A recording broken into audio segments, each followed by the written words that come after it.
Hello, everybody. Welcome to the Alleviating Anxiety Summit. My name is Janelle Walters, and I am your host. Now, the reason why I even put together this summit for you guys is because when it comes to mental health, anxiety, especially talking about anxiety, not everybody has someone to go to or go to talk to. Not everybody has a friend they can talk to, someone that they can trust. Not everybody has the resources to even see a therapist, or maybe they're not even ready to see a therapist. But at the end of the day, we need a community. We need to know that we're not alone. We need to know that there are other people who feel the same way that we do, but we just don't talk about it that often. So we are here to talk about it, to be open, to be vulnerable, and share our stories and share what has helped us overcome and or what helped us get to the other side. So that is the reason why we are here with you guys today. So for today, I have the lovely Sue Bulls. Even though she forgot all about me, like before we I'm not even going to live started, that one down. she didn't even remember who I was. I On had your interview. name. I was just thinking we were a step behind. We're a step ahead I'm instead. just So, playing. hey, I'm here. laughter helps alleviate anxiety. We're just modeling. That's what we're doing. She had no idea what day it is Now, today. I knew that much. Oh man, I I am knew I was supposed here to be here. with the lovely Sue Bowles. She is an award-winning author and a master certified life coach. She is the founder of My Step Ahead, as well as the founder and chief instigator of the movement, the Dare to Believe movement. Hello, Sue, and welcome. Hello, Janelle. Oh man, it's so nice to have you. First of all, when I was on your website, this picture caught my eye. Uh-oh. You're gonna, Uh-oh. Uh-oh. you see it? I knew it. I knew it was going to be with That, Theo. I knew it. Like, it's got to be the one with the dog. yes. So I was just like, wait a minute. First of all, this dog is huge. Hmm. I don't know if it's the angle, maybe because you're on the floor and like the dog is standing over you, but is it really that big, like in real He life? is. It's a Newfie Doodle. It's a mix between a Newfoundland and a doodle, a poodle. Oh, So it is. It is Theo. I will have to tell my friend Kathy Sprinkles. Kathy Theo is a therapy dog. Sprinkle, Kathy Sprinkle, she goes by Sprinkle, is a therapist. So I will have to tell her that Theo is now renowned, is yeah, now the renowned Theo. And I right. actually get to see Theo in 2 days from this recording. Oh, so I was gonna ask if that was your personal dog, but No, oh, it's a he, right? it's So a he's he. a Yes. he's a therapist. Oh my He's a God. therapy dog. It's Theo. How And old? I believe he is 5 years old now. Oh boy. Yeah, 5 years, five. Yes, yes. He must He, still got some growing left to do then. he's about Or is full he size. done? He actually is smaller than anticipated. Okay, okay. So Maybe. if that tells you anything, but he is, I'm part of this retreat program. We may get into it. And the retreat is actually, the next retreat is this weekend. So Theo and Sprinkle's part of the team. So Theo comes and he's just, we'd all be happy just hanging out with Theo for the weekend and doing absolutely nothing else. So this was at the last retreat. That was over in Indiana where we're going to be this week. That was last year. Oh man. Do you have pets of your own or No no? longer. Oh. I grew up with a dog. I had her Mm-hmm. literally for 18 years. Or Whoa. I got actually 12. I got her when I was 6. She died when I was 18. So Oh I my literally God. grew up with her. And Wow. then we had a couple other dogs here or there. We had two cats Mm-hmm. about 4 or 5 years ago, and they have both passed since. So this is the first time I ever had a cat, and my brother had to rehome them. And my mom said, "We'll take them in." I said, "Oh, okay." So, and it was great. One of them was legally blind, Cookie, and he became my buddy. And I never knew cats, especially legally blind cats, could play Mm-hmm. soccer so well.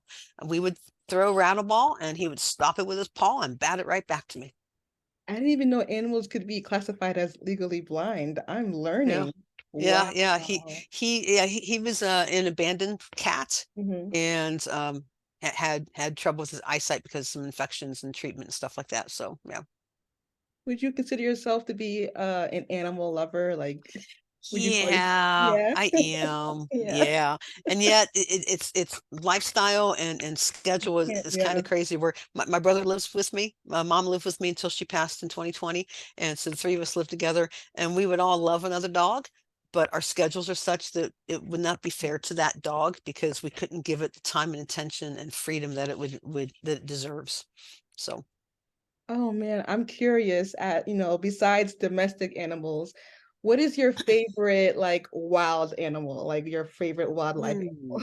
wow, that's a great question. Yes. And the answer is survey says, uh, what would be my, oh, wow.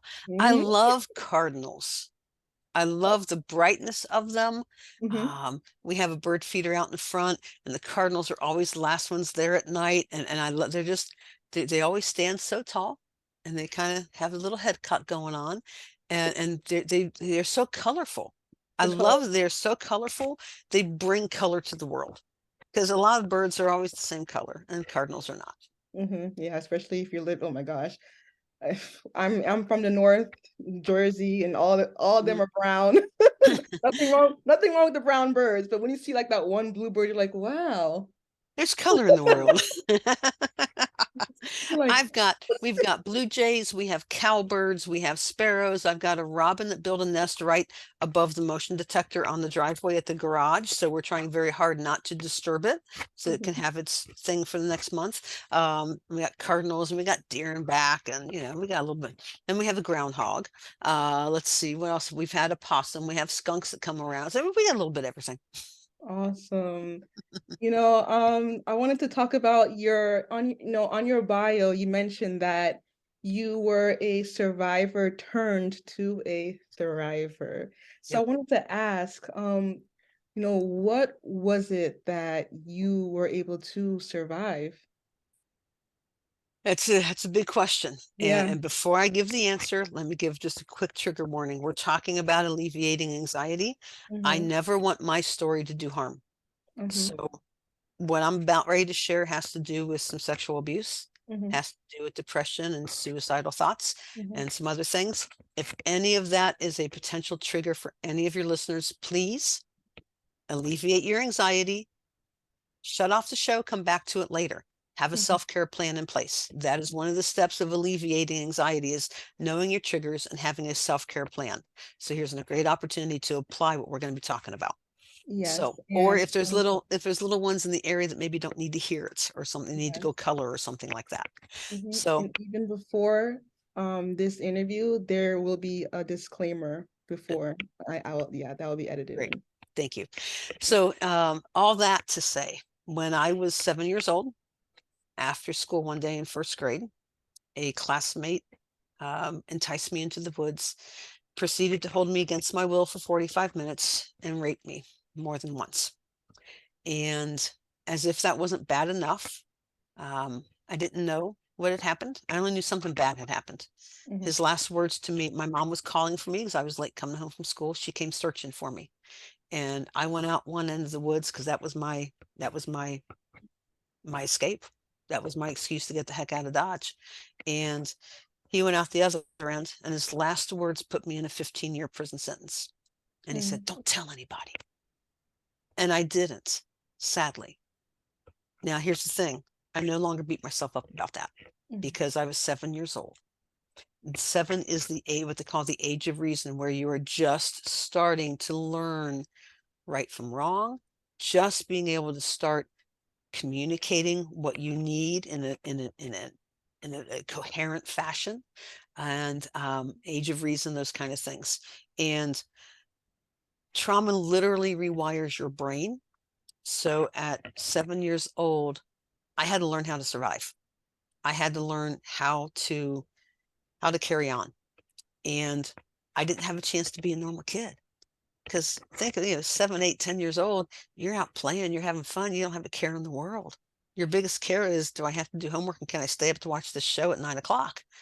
And while I didn't realize it, I had a tornado of emotions going on that I didn't know about, that I didn't know how to communicate, and I didn't know how to deal with. So the survival instinct went into effect.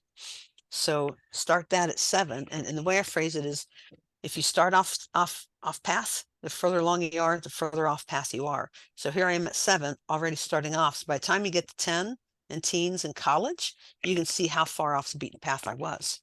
So in that time, I developed an eating disorder in high school and into college. I became depressed my junior year of high school, considered killing myself. Had that same experience in the 90s after my parents were divorcing. My parents divorced after 34 years of marriage. There was other sexual abuse from some neighborhood kids. When I was 16, my best friend, I felt some rejection from her. She was moving away a number of states. We'd been friends since 6th grade, best friends since 6th grade. And she was caught in the middle of having going away, her friends were having going away parties for her. And her other group of friends didn't invite me. She later told me it's because they didn't like my quote personality. And when you're 16, that's absolutely crushing.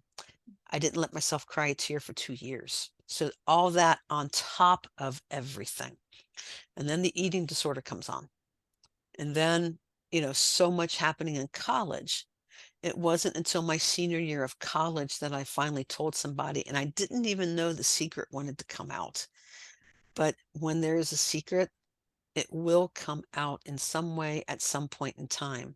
Mine was coming out in different ways. The pain that I felt emotionally was coming out through the eating disorder, through the suicidal ideation, through the need to be important and be seen. Because if I was seen, I felt important and I felt like I had value. And if I had value, I mattered. Mhm. And if I mattered and was seen and I stayed busy, I didn't have to think. And if I didn't have to think, I didn't have to deal with my stuff because I didn't have to feel. And eating disorders are all about emotions gone bad. So there were so many things. I had a lot of cards stacked against me. And it was when I finally let out the first secret that didn't happen overnight, but it was like, wow, okay, I can, maybe there's some hope. Maybe I'm not as screwed up as I feel. Maybe there is a reason to keep going. Yeah, I wanted to backtrack just a little bit. Because I know, whenever children are when they experience any type of assault, physical, sexual, like sometimes the adults around them can notice a change in their behavior. Maybe they're not as talkative as they used to be, or they don't play as much.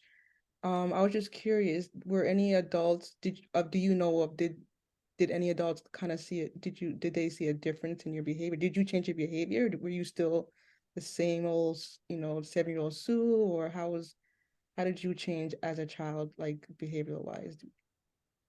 That's a good question. And there's still a chunk of things I don't always Right, remember. right, I mean, it's coming back, mm-hmm, as I see pictures and stuff, it's like, oh yeah, I remember this, those kind of mm-hmm, things. And I mm-hmm, think we all have that. For the longest time, I thought that was weird. mm-hmm. And now, not everybody remembers everything about their Course, childhood, yeah, of course, and I think we need to let ourselves off the hook feeling like we have to. yeah, yeah, Having said that, in my situation, mm-hmm, um, I didn't know what to say. I didn't know what had happened. mm-hmm, I didn't have the words. And mm-hmm, here's the thing, in the early 70s, rape and sexual assault was not on the radar. mm-hmm, It wasn't talked about. It wasn't discussed. It certainly was nothing to be considered. No one expected anything like that. mm-hmm. When you're 7 years old in the 70s, That's that's not something that's on the radar. So my mom reacted in a way that every scared mom would. And it was, where is my daughter who I love? And I'm going to go searching for her. And because I didn't know how to say what happened, because I didn't know what happened, mm-hmm, and because it wasn't on the radar, no one did anything wrong that day except Bobby. He's mm-hmm, the only one who did anything wrong. mm-hmm, All that to say that I didn't tell anybody. and no one knew to ask because it wasn't on the radar. Okay. So with that, I kept a secret. Mhm, So just again, when your brain is rewired, you're not thinking things through clearly. mhm, And part of survival is making people think there's not a problem. mm, So I hid behind that mask for decades that I'm good, I'm golden, Sue's okay. And mhm, how that transpired into college was being the go-to girl, being superwoman, being, again, needing to be seen. So I was seen because I was involved. I was over involved in college. I am not a poster child of health in college. I will tell you that much right now. And I got over involved because, again, when I was seen, I had value and it kept me busy so I didn't have to deal with my stuff. So I became a master of hiding behind a mask. that's crazy because and that's the same thing that I did too. I just Mm, kept busy with doing things, and mhm. I attached me doing something to my self-worth. Like, if I do Mhm. this good thing, then I'm a good person, and the Yep. more good things I do, people are gonna see me as this great person, and then And yeah, we don't have to deal with our stuff. yep, and it just but later on it does catch up. Mhm. So, Because we fool ourselves. We think we're fooling ourselves and we think we're fooling others. We might have others fooled, but but yeah. even those who are pretty astute can see, all right, there's somebody's working really hard for Mhm. some kind of achievement or recognition. So what's behind that? Yeah. But yeah, yeah.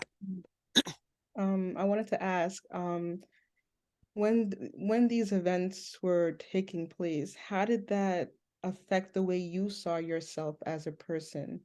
Or Mm. how did it affect your self-confidence, or just how the way you thought of the way you saw yourself? Yeah, I was insecure. Yeah. And again, yes, that came out through the needing to be seen and Mhm, finding value through, through activity. But I think greater than that, I was very insecure. And one of the ways that a mhm. lot of the stuff you learn after the fact, Yep. Yep. now that I'm in a healthy place and a place where I'm helping others, I understand myself a whole lot better. Writing my book was very educational on myself, very enlightening. I'll put it that way. I learned a lot about myself as I wrote that too. But to answer the question, one of the ways it came out was, again, needing to be seen, being insecure. So when I was in high school, I ended up going to every high school dance.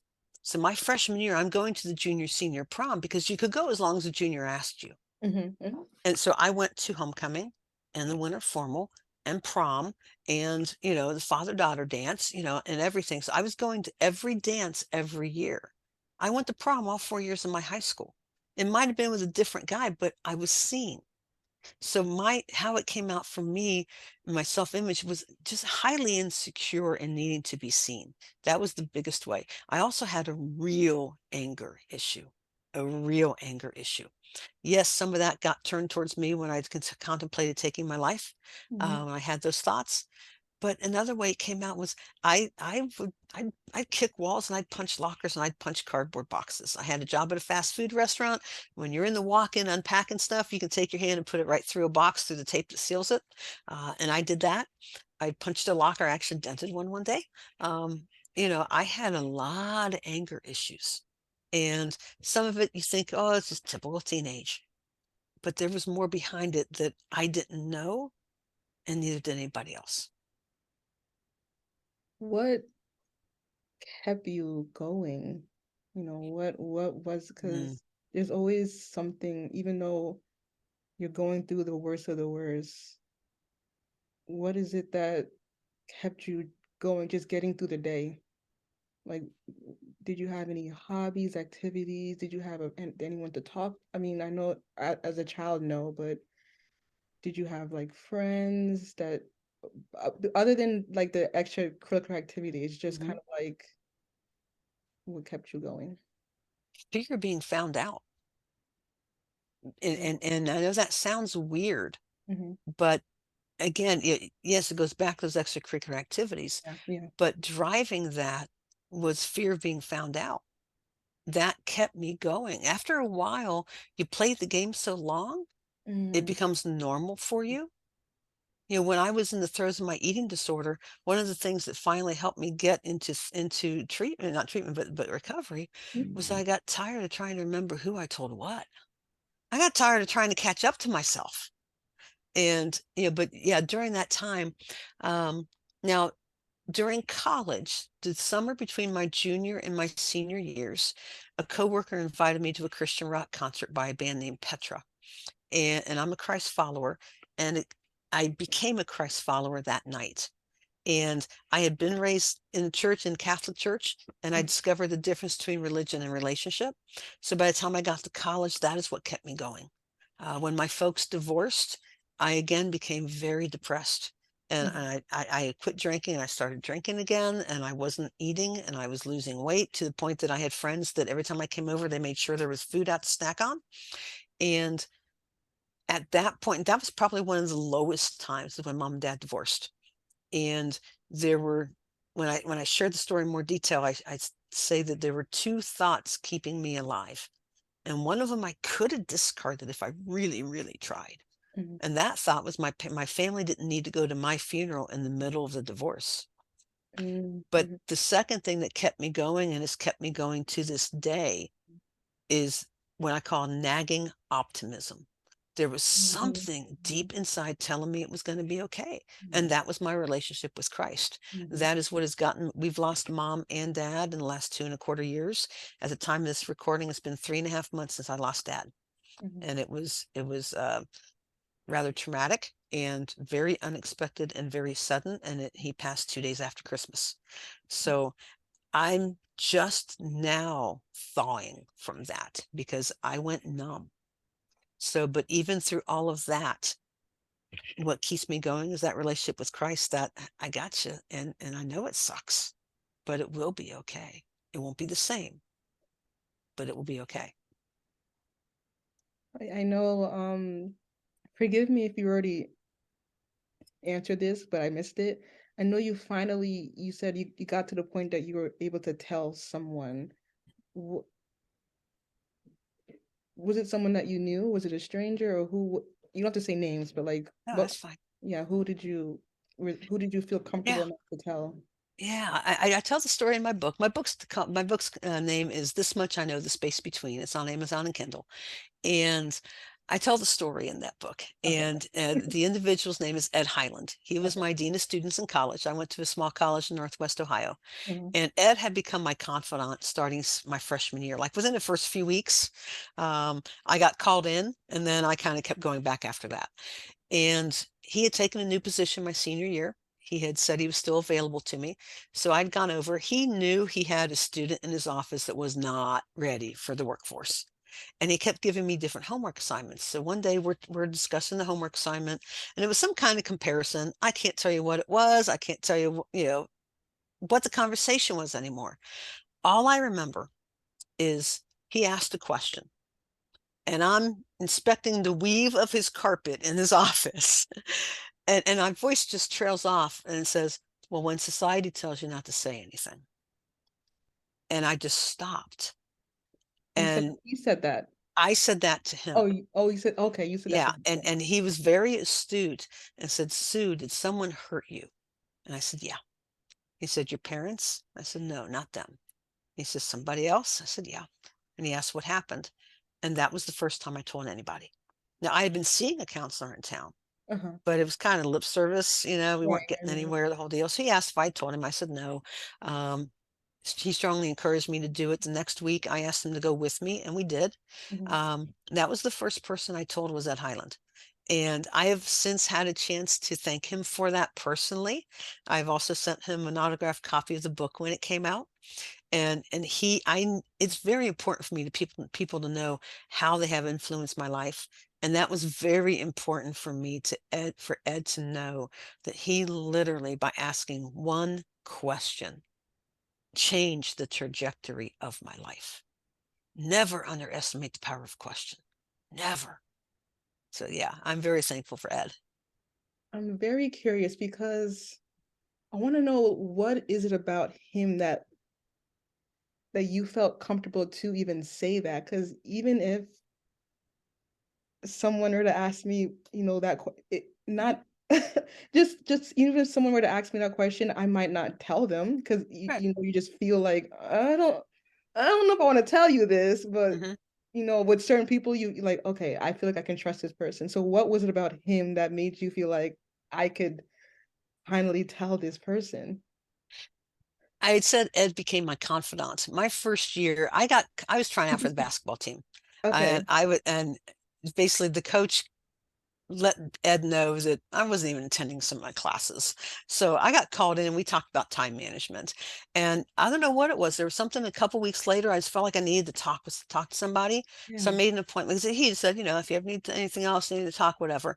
And I went back and talked, and it was so cool because he has two chairs. He'd sit back, literally put his feet on the desk. This is when they smoked. So he was smoking in his office, blowing smoke rings, and he spent 2 hours with me.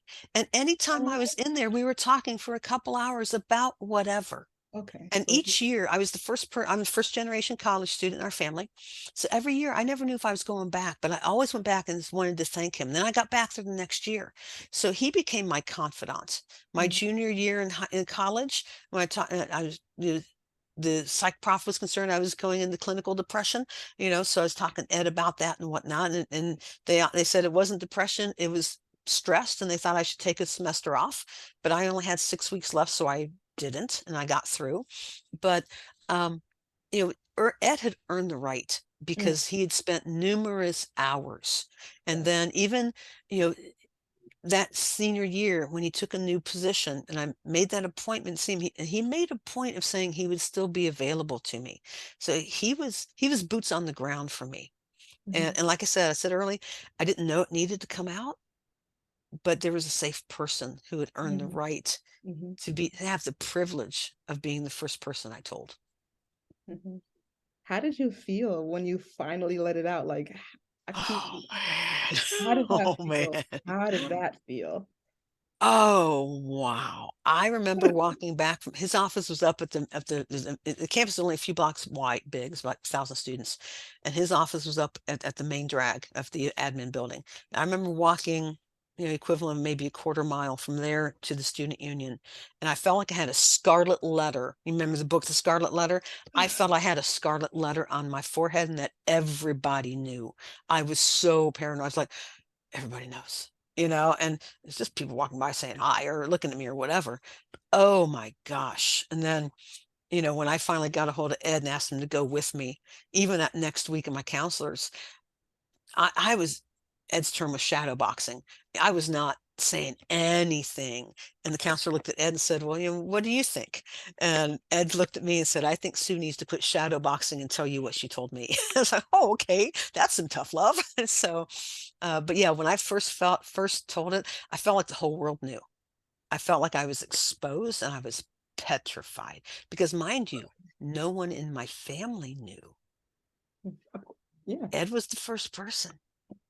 So yeah, I felt like I was exposed and that I felt like I was walking around campus with a scarlet letter on my forehead. I mean, it's very common. I don't want to say it's very, well, I'm speaking biasly because that's my situation, but my family definitely doesn't know. You know what I mean? Like I wouldn't like you just people that it's funny or interesting how the people that you see like that are closest to you and like your friends, your family, you just like, I don't know if I want to tell them, but someone who's like I don't know how to explain it. Like you don't really Mhm. am I making sense? You're Like making someone total that you're sense. not like Mhm. yeah, you're close to, but they're not like in your life every single day in that way. You didn't know them for a long time. Okay, that's what I'm There's trying to say. there's safety and distance. The time that you know somebody, okay, like you can know someone for a long time, but still not feel comfortable Mhm. talking about it. You could Right. just meet someone and for like 10 minutes, you're ready to just share everything. So Mhm. it's man, and I know even though you forgot about a conversation earlier, I remember. I am not going to live that down. I'm not letting that down. So you spoke about the importance of self-talk and how we talk to ourselves. I just wanted to ask, man, for those of us who are for those of us who have anxiety, who have these just intrusive thoughts about ourselves, like like we do one little thing wrong, we're like, oh, you're so dumb. Like we say those things to ourselves, like, oh, you're so dumb, you're this, and you're that. I wanted you to share like how important self-talk is, or how we can Mm, improve self-talk to sure. improve the way we see ourselves and just quiet those voices in our heads. Right. I know That that's a lot, is, but no, that's great, because that is part of the foundation behind the Dare to Believe movement. yes, You know, definitely. and I'm sure we'll get into that in a little Yes, bit. that's actually the next topic. So Okay, a great on my segue. notes, You're that's the you're next one. just good. This was not planned, everybody, because she's already told you I wasn't prepared. That's so funny. And That's the laughter next topic alleviates anxiety. on my notebook. So, the importance of self-talk. Mhm, I have learned how critically important that is. We we are listening to ourselves. We are constantly having a conversation with ourselves. And while it's great to have high expectations, having perfect expectations is not realistic. There mhm, is no perfect human being walking this earth. mhm, And to think that we can be is pride, and it sets us up for a harder fall. mhm, And one thing I have learned, let me speak to it for my eating disorder. mhm, One of the things my dietitian helped me understand early on is that I am not my disorder. I am not my eating disorder. And she used a phrase about my eating disorder voice, because I was, constantly hearing, I can't do this, I don't want to eat, I'm hungry, the heck with this, I'll just snack. Because that's, for me, that's one of the ways it came up, was that I felt uncomfortable in the dining hall at college. And I felt my self-talk was telling me that everybody was watching me. And because I said earlier that I had sold the lie and worn the mask that I was okay and Sue had no problems, Sue had no needs. My brain, my self-talk was telling me that if I've told people Sue has no needs, then if I go up for extra food because I might enjoy some extra food, then everybody, see the generality, mhm, would know that Sue has a need. And Sue would be found out. And God forbid Sue be found out to be human. So instead, I learned to dump my tray and get out of Dodge, and I snacked in my room. So that was the foundation behind it, and how self-talk came into play with that. But what I learned in working with my dietitian was that as I was starting to eat more healthily and balanced, even when those thoughts would come to mind of, I can't make a food decision, so I'm just going to snack. She kept telling me, that's your eating disorder voice. That's not you. Because the eating disorder, it's going to sound weird, had control over my brain.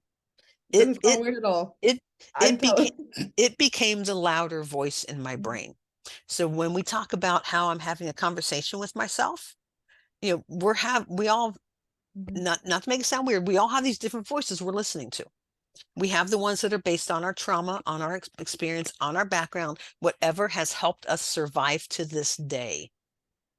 At the same time, those voices may have served a purpose at one time, and it might be time to evict them, because they served their purpose to get you where you are now. And to continue to let them have the majority say in your life is to let yourself stay stuck. Now, I am not saying it is easy. of If course. anything, I'm saying it is hell, and it's hard. And that is where the support system comes in. The resources.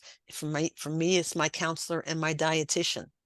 It might be a life coach. I'm a life coach, so I'm able to be that for other people. I'm a mental health coach. I'm able to be that for other people. So understanding, it's very difficult for us because we are caught in that trap, and we're used to hearing the tapes. To us, they're normal. Mhm, That's what we've lived with our entire life. Therefore, it must be normal. It must be who I am and how I am. mhm, And I am here to tell you that voice may have served a purpose for you at one point in time. That purpose is done.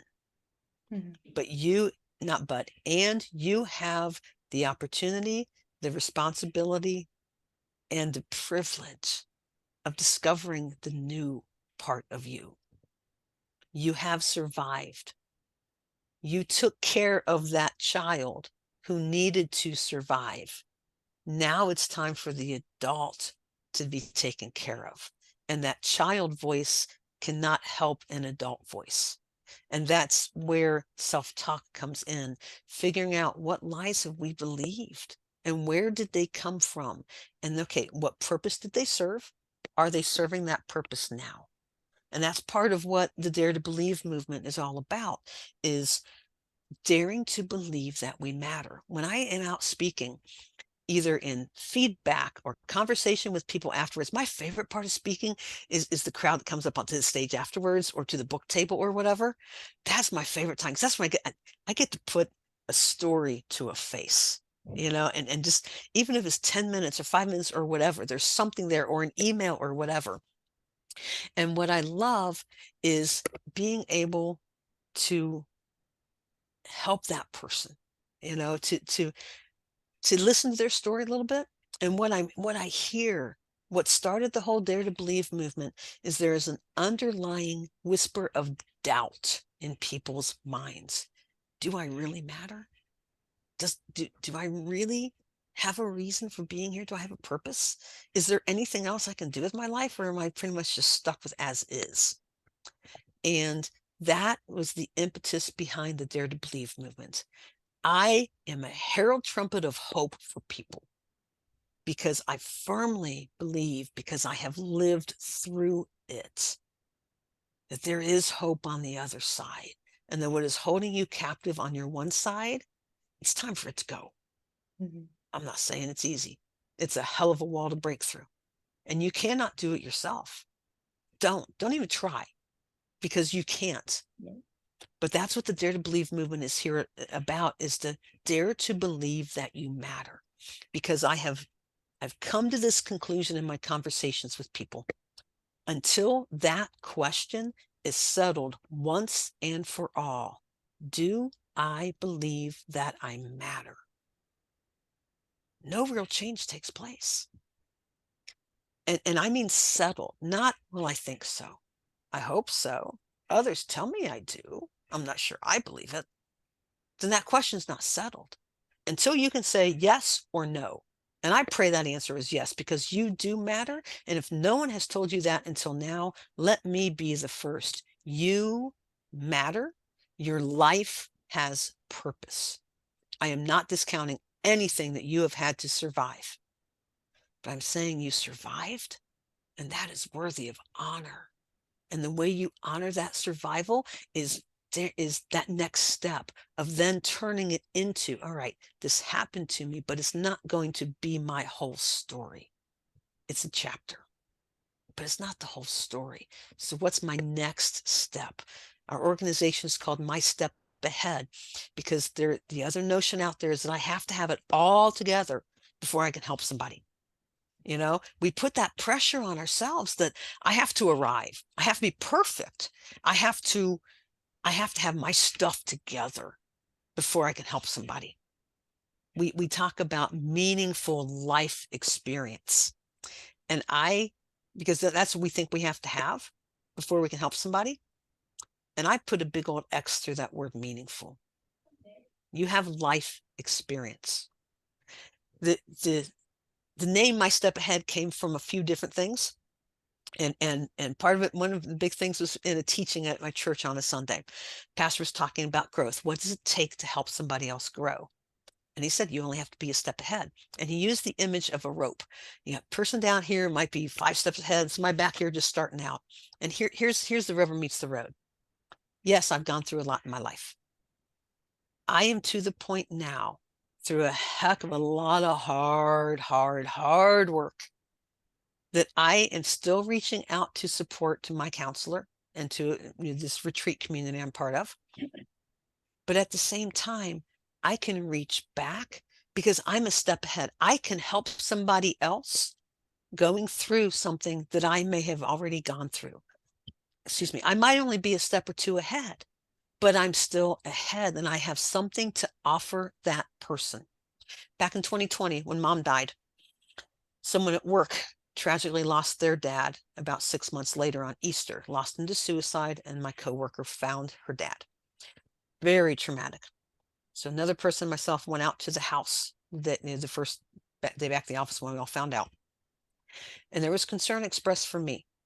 This is it's only been 6 months for you. Are you going to be okay? Is this too much for you? My mom lived with me since 1997.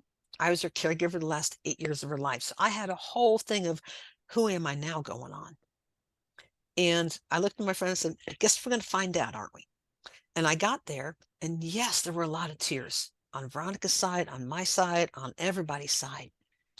But as we was there a little over an hour, and as things started to wind down, the tears subsided. And instead it started becoming, well, we're going to the funeral home today. What do we expect? What will they take care of? Well, how do I handle this? What about this? Do I bring this?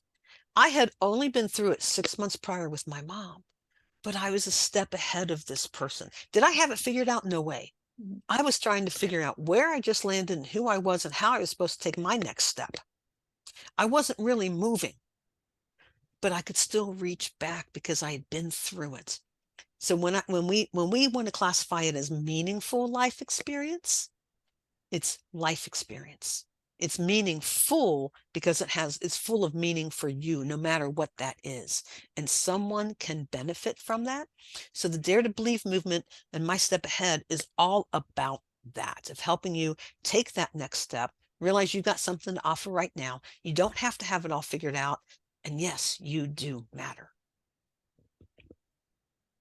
Where do I begin? I didn't want to interrupt you, but I just wanted I to, know. I'm yeah. like, I know she wants to say something. So I'm like, I can't interrupt. I can't interrupt. You're good. Oh, okay. When you talked about when other people are saying, you matter, you're doing a good job, you're so strong, this and that.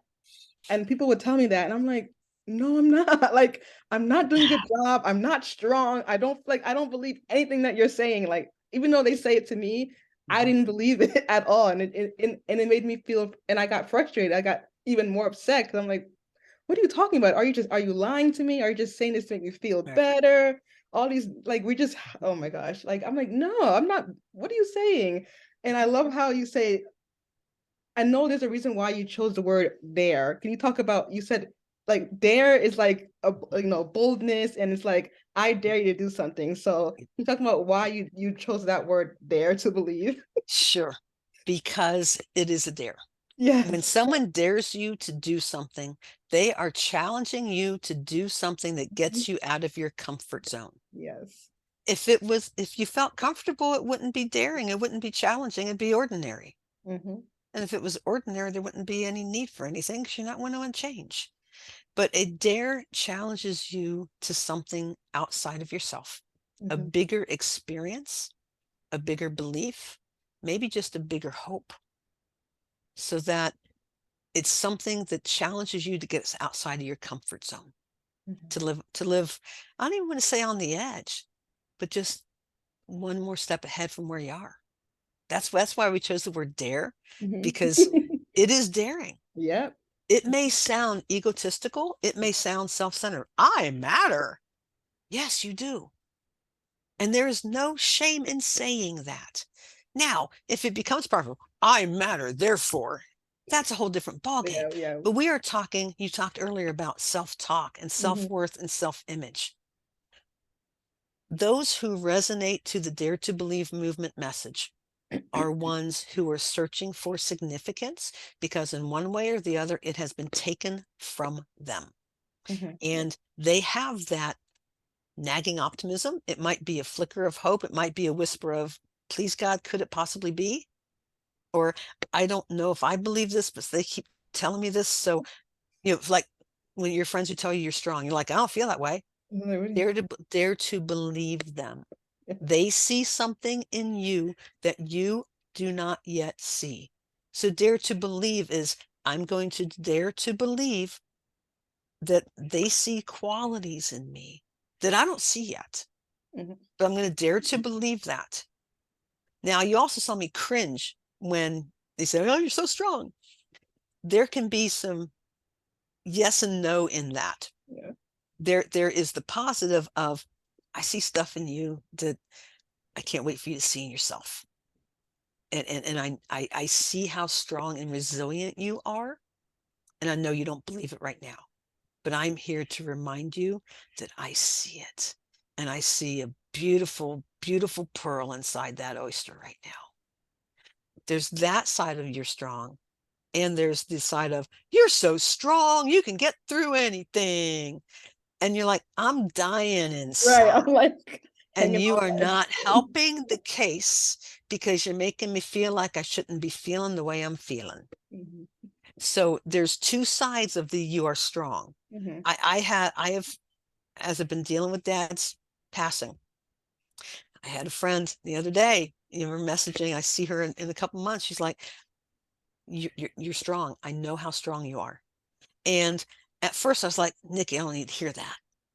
But then I'm like, no, I see it when I see it from her side, when I see it in the context of the relationship and the conversation she and I have had, she is seeing something deeper that I may not see yet. That's when we dare to believe, because the people who are saying it are people that you have allowed into your life, and you have allowed them into your life for a reason.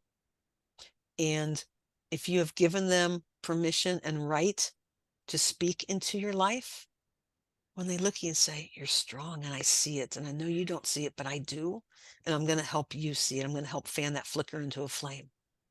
That's one worth keeping. That's one that you can go to. Say, I am feeling weak need. I responded to my friend and said, I'm feeling pretty weak need right now. She's like, I know. And I understand that too. Those are the friends that she can tell me I'm strong, and I can tell her I'm feeling pretty weak need. And she's like, I know.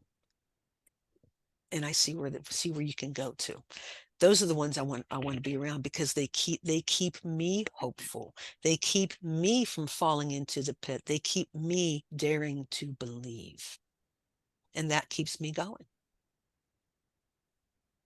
Another thing you mentioned that I was like, "Ugh," she's like reading my thoughts in my soul. Just the whole my step ahead, and the fact that you don't have to have it all figured out. You don't have to I be saw your I perfect, saw your reaction. Yeah. because that is literally what I'm going through right at Mm, this moment. I'm like, my, because obviously alleviate anxiety, right? mhm. My anxiety is not. I'm not perfectly like anxiety free here. Just I never get nervous, nothing like that. I'm no. I'm like I'm like, man, I'm not all the way together. Why am I putting together this summit? Like, who am I to put together this summit and I don't have it all figured out? And then again, I'm like, well, I have the knowledge and the opportunity to do this, so why would I not do it to help somebody? It's just like these thoughts in your mind, like, what? I was just like, oh my gosh, I just, yeah. Thank you for sharing that. Can I share a few thoughts here? Yes, please. First of all, that whisper in your brain is imposter syndrome. Yeah, Okay. And I hadn't heard that phrase until a number of years ago. I'm like, what? And it makes total sense. yeah, Of you, your brain trying to tell you you're someone that you're not. yeah. I was like, oh. But again, that might be that survivor voice that doesn't need the same function as it did at one point in time. Okay. Now, instead, what I see daring to believe that you matter. I see you living that out right here, right now. Because if you didn't dare to believe you matter, you would not be doing all the work it takes to put together a summit. Do we Yeah, agree? yeah. Okay. I'm hearing you. All right. And here's the other thing. Yeah. I also see my step ahead in action, because you're right. None of us have it all figured out. You don't have it figured out. I don't have it figured out. We're all in one big experiment, one trial and error, and we keep going from there, and we adjust from there. But here's the thing. You saw a need. Mhm, You have more experience in mhm, something from whatever than mhm, somebody else. So therefore, you are a step or two ahead. mhm, You are a step ahead now of those who might want to think about doing a summit of some topic at some point in time and have no idea how to do it. You are now a step ahead of them. Do you mhm. have it all figured out? Are you running the perfect summit? I don't know. My guess is no, because you've said yourself, I don't know what I'm doing. I'm kind of figuring this out as I go. But here's the thing. You are already a step ahead. And that puts another footprint in the path for somebody else to step into. So this encourages me. I know you may see it as she's reading my mind. How'd she know? And I hear the insecurity in that. Yeah. But Yeah. I'm here as Yeah. that other, I said I was a herald trumpet of hope. This is where that comes in. I'm seeing you daring to believe that you matter and that you're doing something about it and that you can affect other people's lives. Mhm. And I'm seeing my step ahead lived out. Mhm. You're figuring it out. Mhm. You don't have it's a corner market. None of us do. But by golly, you're doing something about it Mhm. to help the person behind you while you still reach out for help. Mhm. That is quintessential, my step ahead. That is a living example of what my step ahead and Dare to Believe movement are all about. I wanted to ask, how do, like, for people watching, listening, even Mhm. me, how do I how do I actually join the Dare to Believe movement? Like, Sure. I'm gonna have your website obviously in the Right. email, but how do I Go to be part it's of really it? easy, really easy. daretobelievemovement.com. And here's the thing. Uh-huh. With that, when I have a freebie I give out. Yeah. And all they have Okay. to do is just sign up and you'll Sign get up the and email. It okay. has Perfect. and you'll get an email right away that has the link to it. You can go right to it and download it. It's that fast. Okay. There's no waiting. And it's called the first 4 steps to healing. Okay. Because usually when we are trying to resolve that question, do I matter? I think I do. I hope so, but I'm really not sure. I got all these other voices telling me I don't. You know what? I'm not sure I matter to the point that do I really need to keep living? Mhm. We have other influences that are feeding into that. And there is healing that needs to happen. So the freebie on the website, sign up for the updates. And the freebie is called the first 4 steps to healing. It's a PDF. Again, you'll get the link immediately to it. You can download it right there, keep it for you. And it just walks you through. They're taken from my book. Again, the book is This Much I Know, The Space Between. It's on Amazon and Kindle. You can also catch it through the websites. And um, they're concepts taken from the book. The book is my story. The book, the first half of the book, the concept, This Much I Know. All of us have a story, and it's the one thing nobody can ever take from us. That's the power of our stories. So This Much I Know is my story in much more expansive collection, shall we say. And then the second half, the space between, talks about the healing journey I went on. Yes, this retreat program I'm getting ready to go to this week, excuse me, is paramount to that for me. Doesn't happen that way for everybody. For me, I said earlier, I'm a Christ follower.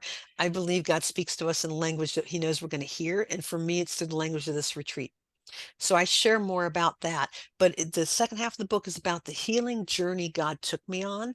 And from that, I created the first 4 steps to healing because it pulled it all out of that. So please go to daretobelievemovement.com, sign up for it. You'll get the link for that right away. Yes, it will be in the email for you people watching. And last but not least, this is just like, what's your opinion question? Sure. In your opinion, what would make this world a better place? Wow. So Take many your time. things. It's meant to be like one of those thought-provoking questions. The sad thing is I have Fantasy two question. answers. I have 2 answers in my head right away. Go ahead. Um, and again, coming as a Christ follower, Mhm, that others would follow Christ. mhm. That alone, and I don't want to be divisive. I don't want to, cause a stir. No, please You just be you asked yourself. my opinion. Yes, This is my please, please, opinion. yes, please be yourself. Because for me, I am living proof. I am not a Bible thumper. I don't like Bible thumpers. I'm not one that says this is what you should believe. Blah, blah, blah, blah. I there's a song called My Story by a Christian group called Big Daddy Weave. It says, if I told you my story, you would see hope that wouldn't let go. You would see this, you would see that. I want my life to do the talking. So for me, the first thing that would make the world better is for other people to let their lives do the talking and not so much their mouths. But as long you like that, as long as it is pointing to Christ. Mhm. The second part, since that is utopia and it's not all going to happen that way. The second part, very humanly, Mhm. is understanding the role of mental health, Mm, understanding why anxiety is such an issue, stress, anxiety, depression, all in the whole gamut. And I say that because, yes, I'm a master certified life coach. I'm a mm, certified mental health coach. I'm working my way to being a master certified mental health coach, board certified. I believe in it that much because some of what happens in a counseling office is actually coaching. And that's where I can help the mental health struggles that are out there. I can I can help right now. And you know, and you go to SueBowles.com, you'll see information there. If you're interested in mm, coaching, please go there, send me a message. I'll get in touch with you right away. Um, but I say I help stuck people get unstuck because there are a lot of people who are stuck and they don't know how to get out. mm, And that's what I do as a life coach. And that addresses the mental health issue because as clients build momentum and find themselves starting to move anywhere towards what they want to do, no matter what it is. I've helped a mother-daughter team that mm. had a huge falling out around COVID restore that relationship. I've helped a gentleman out in Nevada who was an architect, was tired of pulling permits and wanted to start his own landscaping company. So it could be any gamut of things. But as people start to get that momentum, then their confidence increases. Then Mhm. suddenly the voices in their head telling them they don't matter start to settle. The anxiety starts to lessen because I'm making a difference. So actually, you know, right after this, about a half hour after this, I'm speaking at this virtual summit called the Healthy Living Summit. And I'm sharing about the inside life of an eating disorder because that's something I can speak to. I speak at national conferences. I speak on college campuses and high school campuses. And again, if that's something you're interested, again, go to SueBowles.com and we can talk. Let's go. Because I Let's am all about, go. yeah, I am all Let's about helping address the mental health issue. And I really think that is something that will make the world a lot better. yes, yes, yes. I don't Can you want imagine? to. Can you I'm like, imagine walking around hundreds of thousands of people who believe they're making a difference in a humble way, that dare to believe they matter, and the ripple effect? like, Can you imagine that? It I'm can getting be like real. chills. That's the thing. It can Chills. be real. I'm So just getting chills. Like, yeah, good. So yeah. go Like, to 'cause I'm just daretobelievemovement.com, sign up, and we'll be in touch. yes. Oh my gosh. Oh man. I know. Okay, I've kept you so long. I know you have other places to talk. I'm good. I'm good. I got it. I got I 30 am. minutes to my next one. So You have time. Oh man. Okay. I want to say thank you, but I don't think that's enough. But I'm gonna say thank you anyways. my Thank you, pleasure. Sue, for your time, for being vulnerable and sharing your story. That's not easy. I mean, I know you make it look easy, but it's not Mm-mm. easy to share all that. That's No, not easy to it's share. not. Definitely not And easy. there was But quite a long time, like, how does anybody else do that? And exactly. quite Like, honestly, if there's ever a chance for me to thank Simone Biles in person, yeah. I It's want to do that because her coming out with her story gave me courage to share mine. yeah, that's And that, again, the power of my step ahead. and again I like even me, I'm still not comfortable sharing like 100%, it's still I still get like I'm like I'm not there yet, so I'm getting better, like I'm here but And can I sharing all of say, my story, I'm still not there yet. So for you, for those of you watching, it's one step at a time. So I want to thank please, you. Yeah, go ahead. please hear me. It is okay. Yes. And you are okay. Yeah. And I've thoroughly enjoyed this time. Thank you so very much for having me on. Oh, I'm so glad. 'Cause I was so nervous because I know you do this like all the time. So I was just nervous. Like, I was like, I hope I do like an okay job because I know she's done It's this a just a thousand. conversation over coffee. You see how my anxiety just talks like it's just you see Mhm. I'm human, guys. So But here you go. You're aware of it. That's the yeah, next yeah, step is you're aware of aware. where that Yeah, just came from. yeah, You can't change it till you're aware of it. So exactly. now your Yeah. next step is to turn that around. Yes, yes, yes. Thank you, Sue. My We pleasure. enjoyed you being here. I'm so glad that you're here. I'm talking a lot. I don't know how to end this No interview. problem. Well, here, let me do it for you. Just to recap real quick. Yes. The book is This Much I Know, The Space Between. It's on Amazon and Kindle. You can also find it on my website, which is SueBowles.com, and she'll have the Yes. spelling. It's I will have BOWLES. the links in the email. Yep. You have your own Yep. email. You'll have your nice, cute Oh, picture. oh, You'll check have that all your, out. Aren't I special? it'll be real so, nice so put together. All the links will be there. So great. So don't yeah, so worry. I got you. SueBowles.com. And if it's something you're interested in coaching, that's the place to go as well. And then the Yes. other one is daretobelievemovement.com. So Yes. Thank you. And that is all for today. Bye, everybody. See you thanks. again.